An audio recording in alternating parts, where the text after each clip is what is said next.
Um, hey guys, this is Team 747X, and then this is kind of like our post-states robot explanation.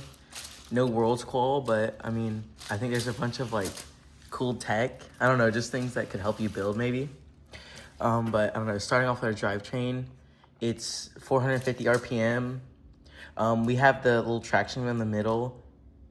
It's like the cut flex wheel. And the reason we put it sooner is so like when you're going over the barrier and things, like your robot over centers faster and all that. For our ODOM, we use the 2-inch omnis with the 30-degree separation tech. You can find that. And then we use like the leaf spring, aluminum screws and everything. And then for our bottom ODOM, we use a cut 3-wide. We just found that's a lot better than, it's like a lot more compact. We also use like a nylon nut that's like drilled through so it goes onto the axle and we can use it as a shaft collar. For our getting over the barrier, we noticed like it would get stuck in this divot. So we use a L channel and some of these like the Whimsy Tech low profile screws, while also using like we didn't want to mount a screw going from here onto from there to there because there's a screw joint, so we wouldn't have been able to make it through. So what we do is we drill out the spacer. It's kind of hard to see, but right there, maybe we drill out the spacer, and then we drill out the other spacer, and then we make a thread through it, and then we can kind of connect them together, and that kind of constrains the entire assembly. We also use these like polycarb funnels. It's just easier for funneling everything in. And then moving on to the intake, it's pretty generic. We mount it on these in the middle of the C channel actually, because we couldn't get like a perfect spacing or lineup. Again, we use like a drilled spacer almost, so it kind of helps with like, I don't know, alignment and weight savings. We use a rubber roller off of the old 4-inch Omnis for letting the intake fall down a lot more easily. It's just like less vibrations overall. For our intake, we use the really small flex wheels. We just had to for when we're doing low goal score. And we actually, where is it?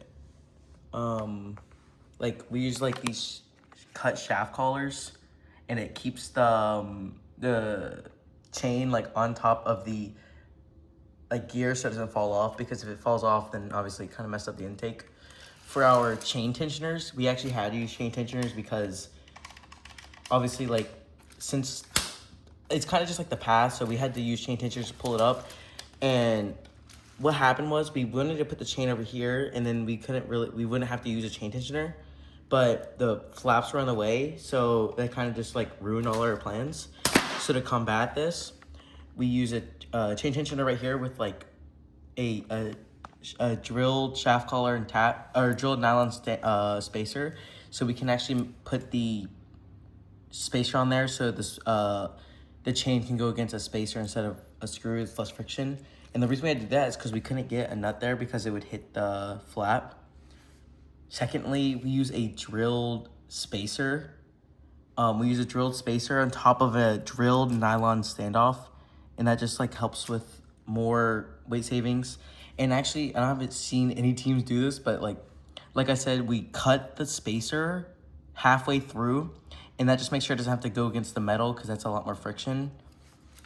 Moving on to our flaps, it's just pretty generic, just literally like the big sprockets, low friction. We wanted to go for low friction intake, so that's what we did. We have these, the wing, obviously, just high strength axle, but also I would recommend using the big aligner if you guys are going to Worlds, because it's a lot better for going on the goal. But I wouldn't make it 8 inches perfectly long unless this wing is longer, or else it'll make your life harder. For the back, we have just our middle goal D-score, more drilled nylon standoffs, or drilled aluminum standoffs. That's it for, it's kind of basic middle goal score. I do think this D-score is better than like the China one that like is on the side and has like the standoff in the middle, because this can go into the goal more. For our middle goal score, it just uses the rubber band literally from like the start of the season. No counter roller because we actually didn't really need a counter roller. Just it's overcomplicating things, and that means like we can't spin this top roller as fast because currently we spin it at 1800 RPM, and that just helps with like spinning it really fast. Yeah, definitely. If you're only running these two sprockets, definitely chain this 3 to 1. Makes it a ton faster. And the Omni rollers on top of the like the dead space, so when the block's touching it, it goes through faster. We just noticed that it's a slightly faster, not like a biggest improvement, but just a very slight like tolerance increase. What else? Oh, for the match loader, I guess we use for the match loader we use these cool bent standoffs, which is really good for keeping this match loader from going back as much. And it also makes sure it doesn't go forward as much, which is also good for when we're like reversing the intake to score in the middle goal, since we don't have a trapdoor or a counter roller.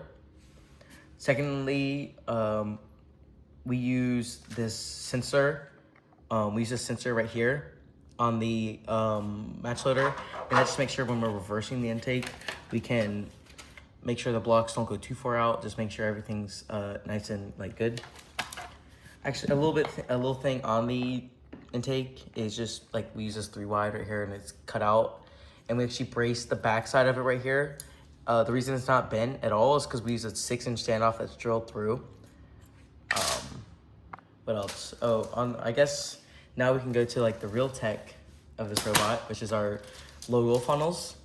We already have an explanation on our logo funnels, but for our state spot, we did a little bit of minor tweaking and changing, and that just kind of ingrained this thing to be really consistent, and that helped us get our 112 driver, which is, so what we actually do is we still use the same concept of the half cut standoffs and using a nylon shaft collar on the inside, but we actually moved it up more. We found that making this gap tighter and having less like room is a lot better, and it makes their funneling quicker. Just having it too tight will also mess things up. So just watch out. I guess watch out for that. To help on it, we actually have a piston lift on our intake, and we use just like a pillow block with the brass insert.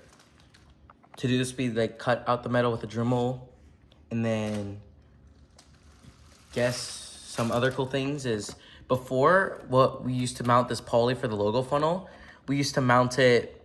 We used to mount it like hard mounted it on the inside right here, and we had a standoff going connecting it to that. But we noticed that when doing that, it kind of curved the funnels from like the insides inwards. So the blocks would love to come out in pairs and jam. So if you're gonna build logo funnels, definitely I would highly recommend making it like kind of pivot on that backside.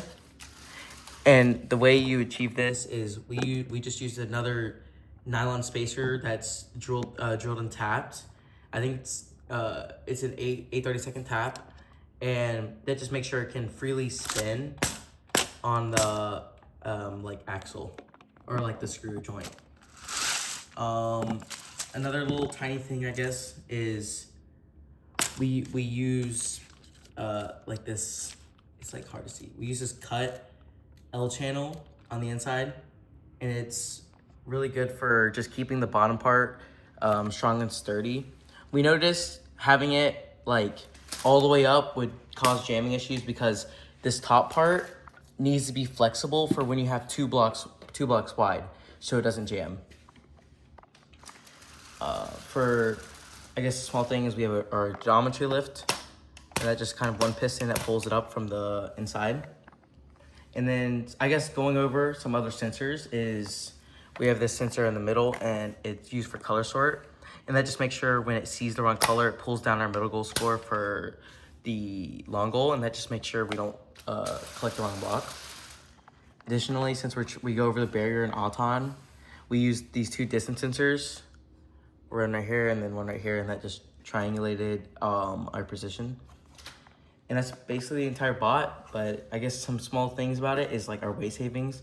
We really tried going for a really light bot this year, and we were able to get it to 14 pounds, which doesn't sound like that crazy light, but considering we have like all these extra pistons and this logo funnel to just help with scoring during skills, it is pretty light. And the reason because of that is just all the special like techniques we use and everything we use on the robot, like these thin nuts right here on Robosaurus, the aluminum screws, aluminum threads. So when you have two different nylon standoffs, which has also helped reduce a lot of weight because nylon's significantly lighter. So that just helps a lot with that. We also use these, I will say this is not like hate on Whimsy Tech. They're good, but don't buy the aluminum screws from Whimsy Tech. Just buy the McMaster. Like the aluminum screws, they love to strip so easily. Like if you over tighten them slightly, the McMaster, I haven't noticed a difference from the McMaster to steel screws. Even using impact, they won't break. And then we use the small HCU Nylox. That just helps a ton with reducing even more weight. And overall, the spot was really good. Just, we love a lot of things on the spot, just keeping the weight down as much as possible and drilling all the standoffs. Some people don't like the drill standoffs, but if you guys have the materials to do so, I would highly recommend it. Plus, when we drill our standoffs, we know we can reuse them. Like, I'm in 9th grade, but even for my next 3 years, I know I'll have enough standoffs left over because most of the standoffs you can reuse. Because if you're drilling them at the end, you can literally just use that for anything, just correcting the spacing at the bottom. And that's everything for that. And then for our like center of gravity, we also try and make sure it's really good. So we have our brain over here, and then our battery and tank are in the direct middle. So that just keeps our center of gravity really well like balanced, making sure the weight on both sides and front back is perfectly even. That's about everything for our robot. If you have any questions, comment them below, and thanks for watching.